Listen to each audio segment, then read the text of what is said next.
Welcome back to the channel, everybody. My name's Artie with CoinCasso, and in this video, we go over the top news articles written in the last 24 hours so that you guys can stay up to date and informed on everything going around in the cryptocurrency world.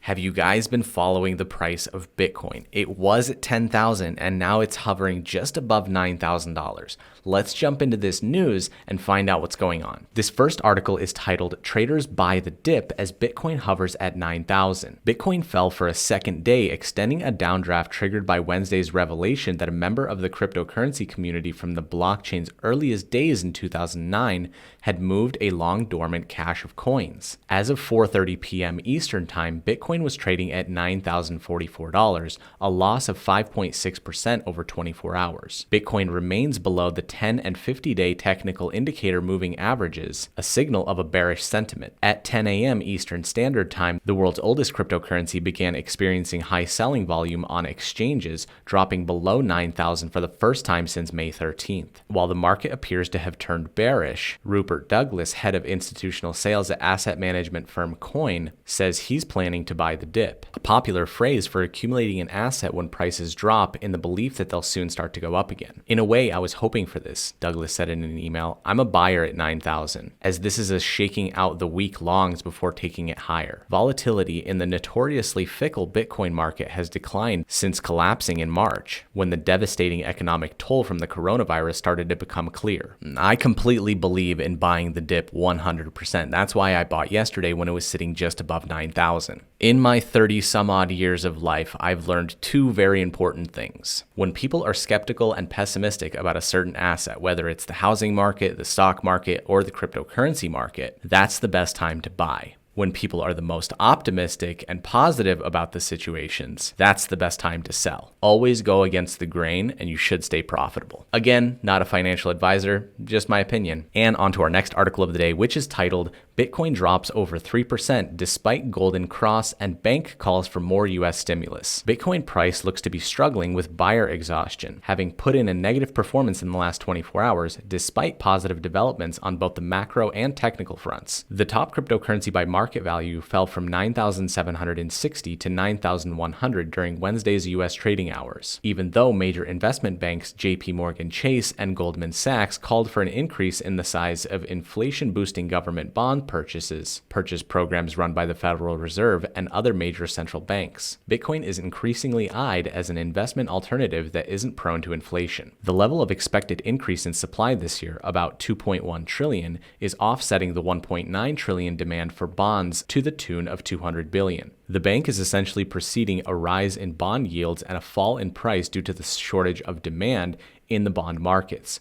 An uptick in yields or borrowing costs may discourage investors and corporations from borrowing and investing, prolonging the coronavirus-led economic downturn. As a result, analyst JP Morgan thinks the central banks would have to ramp up their bond purchase programs in order to keep yields depressed. Goldman Sachs strategies echoed similar sentiment last week. Even so, Bitcoin, which is widely touted as digital gold due to its limited supply and programmed supply cut at regular 4-yearly intervals, fell on Wednesday and remains under pressure near 9,390 at press time, representing a 3.8 decline on a 24-hour basis. The decline looks more surprising considering technical studies have been biased bullish from the start of the week. For instance, last week's candle penetration, an 11-month falling trend line, confirming a bullish breakout. Further, the 50 and 200-day moving averages produced a golden crossover earlier Thursday, signaling long-term bullish conditions, as technical theory suggests anyway. Again, the market is very pessimistic about the direction of which Bitcoin is moving right now, but these really smart people using technical analysis are saying it might be on the upswing. I guess we'll just have to wait and see. And on to our last article of the day, which is titled "Satoshis Sword of Damocles." Yesterday, some of the earliest mined Bitcoin moved after a decade of dormancy. Whale Alert, a popular, mostly automated Twitter account that tracks major cryptocurrency transactions, broadcast the message across the cryptoverse, saying 40 coins mined in the first month of the network's operation had transferred from a possible Satoshi-owned wallet, referring to Bitcoin's long silent creator, Satoshi Nakamoto. This unfounded connection, based on the age of the Bitcoins and the fact that they had not been moved for 11 years, called a minor market stir. Since then, blockchain archaeologist and Bitcoin sleuth have poked holes in the theory that the coins are Nakamoto's, who, as far as we can tell, has never moved a single Satoshi from the hoard of Bitcoins he mined in the network's earlier days. Determining the sender of these coins is impossible for now, but the occurrence is a moment to reflect on some important insights about the Bitcoin community, infrastructure, and market. Of approximately 18.5 million coins already mined,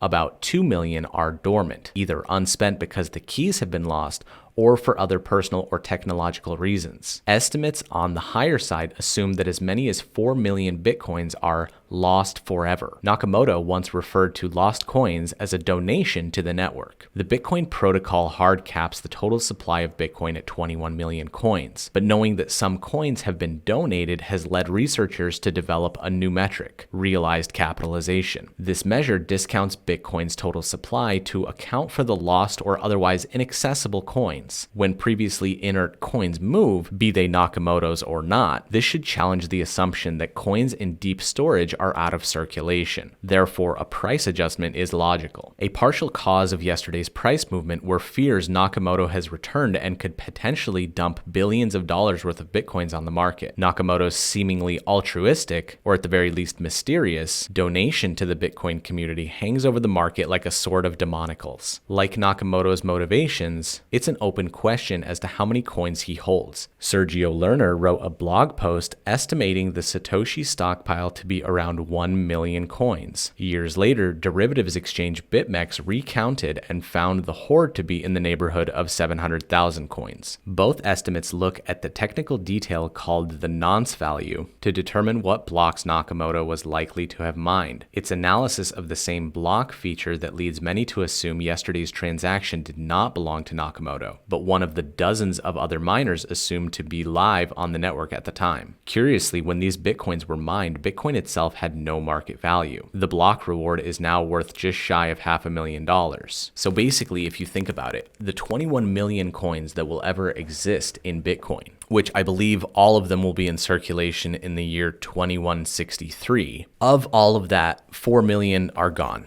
So immediately it goes from 21 million to 17 million, making it more scarce. Right away, the supply is lower. And as the demand increases, that should cause the price to skyrocket. In theory, of course. I guess we'll just have to wait and see what happens in the future. And that's it for the news, guys. I hope you guys enjoyed this episode. Don't forget to like the Facebook page, subscribe to this YouTube channel, and don't forget to hit the notification bell to get notified every time we upload a video. I hope you have an amazing weekend, and we will see you back here on Monday.